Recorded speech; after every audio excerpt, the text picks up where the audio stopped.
Eh bien, bonjour à toutes et à tous, c'est Sébastien des Chroniques de Saturne. J'espère que vous allez bien. Moi, je suis ravi de vous retrouver pour cette chronique numéro 3 qui va toucher aujourd'hui l'univers Saint Seiya et en particulier à la Mythos EX d'Iki du Phénix en V2 et en édition Revival.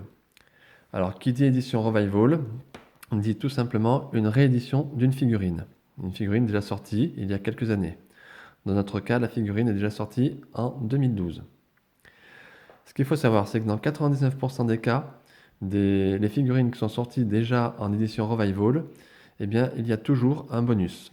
Alors, le bonus, ça peut être tout simplement une paire de mains supplémentaires, des visages améliorés, un visage supplémentaire, ou même un personnage supplémentaire. On a pu le voir avec le Sagittaire, par exemple, où on nous a offert le bébé Athéna.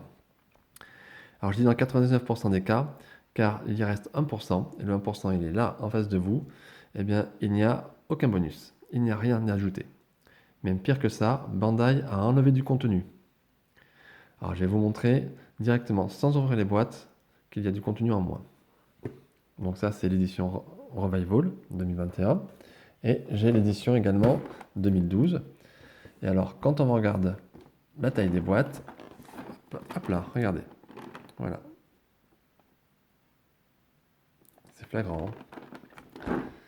Alors, si on regarde sur l'édition 2012, ce qu'on a vu dans la boîte.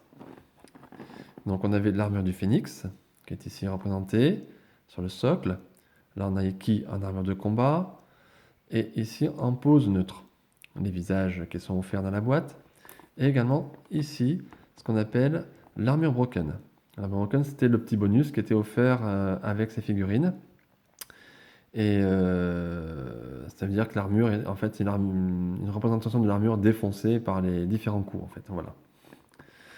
Et dans la nouvelle édition, nous avons la même chose, sans l'armure broken. Si vous regardez, la photo n'y est pas derrière.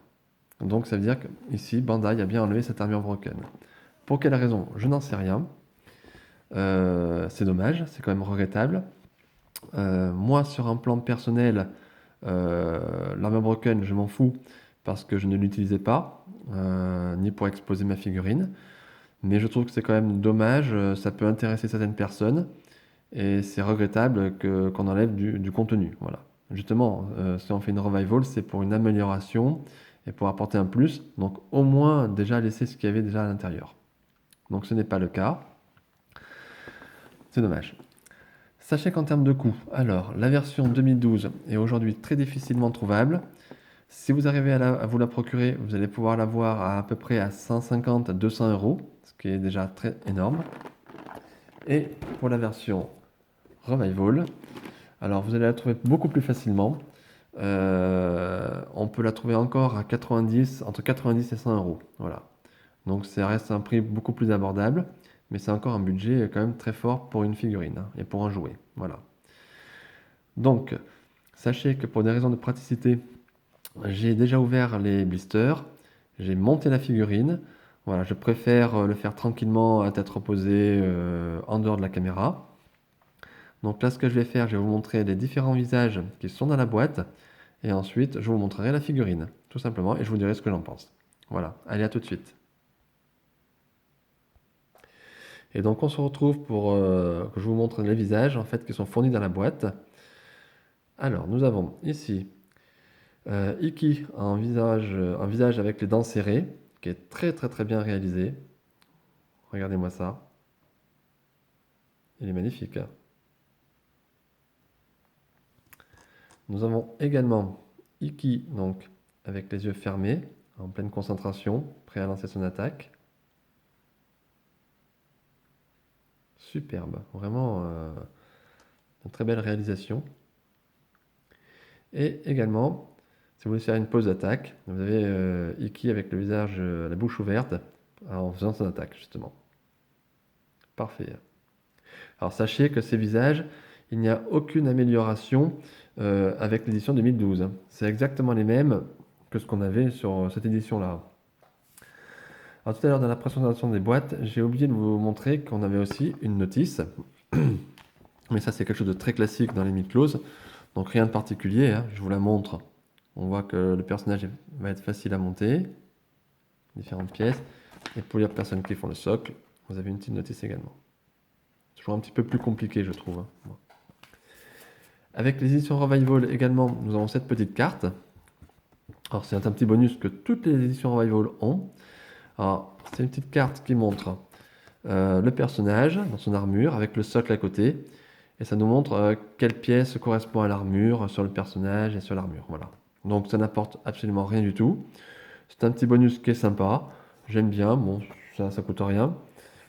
Sachez que cette carte, vous pouvez la ranger avec les autres cartes dans un petit classeur qui était fourni à l'époque avec la figurine du Lion SEG, me semble. Et alors, le classeur, je l'ai. Vous voyez, donc voilà, c'est un petit classeur comme ça. Et donc ici, vous pouvez ranger toutes vos cartes. Donc, moi, vous voyez, j'ai les chevaliers d'or SEG. Voilà. Également Loki. Et puis les derniers chevaliers d'or qui sont sortis en version Revival. Miklos X aussi, voilà, le poisson, voilà. Donc c'est très sympa, vous pouvez ranger vos petites cartes ici. C'est un petit gadget, voilà, ça fait pas de mal comme on dit. Allez, voilà, donc je vous retrouve pour vous montrer la figurine. A tout de suite. Et bien voilà les amis, là voilà cette figurine, cette Miklos EX Diki du Phoenix en V2. Alors, comme vous pouvez le constater, elle est superbe. Moi, j'adore. Voilà.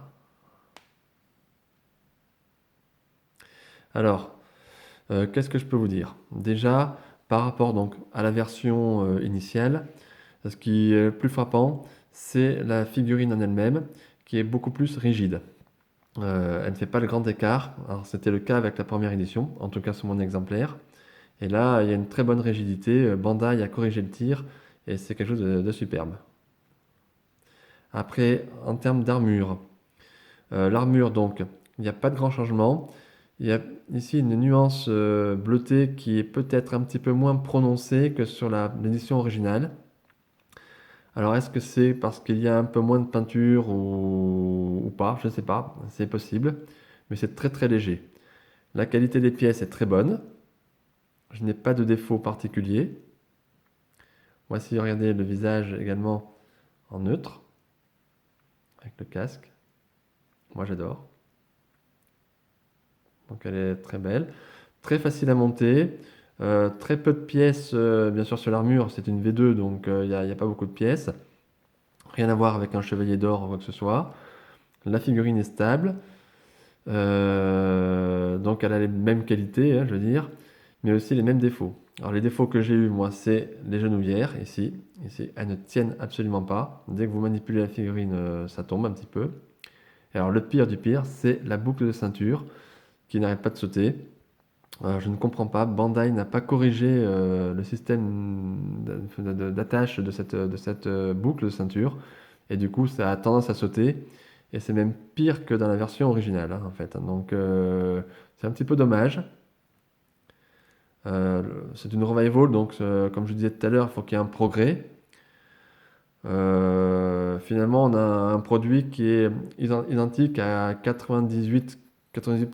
Voilà. Donc c'est un peu dommage. Voilà. Le seul plus, finalement, ça reste la rigidité du personnage, je reprends, pardon, qui est, qui est très bonne. Voilà. Donc ça, c'est un bon progrès. Voilà. Alors, est-ce que je vous conseille cette figurine? Bien sûr, elle est très jolie. Bon, rapport qualité-prix, moi je trouve que ça reste quand même un prix relativement élevé, 90 euros. Maintenant, ça reste moins cher que l'édition originale, donc je vous la conseille. Si vous préférez par contre quelque chose de plus fini, une forme de peut-être plus original, oui, ça reste la première version. Voilà. Pour moi, elle ne vaut pas la première version.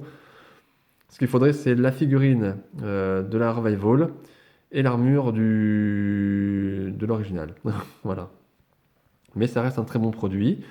Je vous la conseille. Voilà, donc à vous de voir si ça vous intéresse ou non. Ça peut embellir votre collection et c'est sympa à monter. Voilà. Eh bien écoutez, en attendant, j'espère que cette chronique numéro 3 vous aura plu. Si vous avez aimé la vidéo, ben, n'hésitez pas à liker la vidéo, faites partager, abonnez-vous à ma chaîne. Et puis, en attendant, je vous dis portez-vous bien et je vous dis à très très bientôt. Voilà. Bye.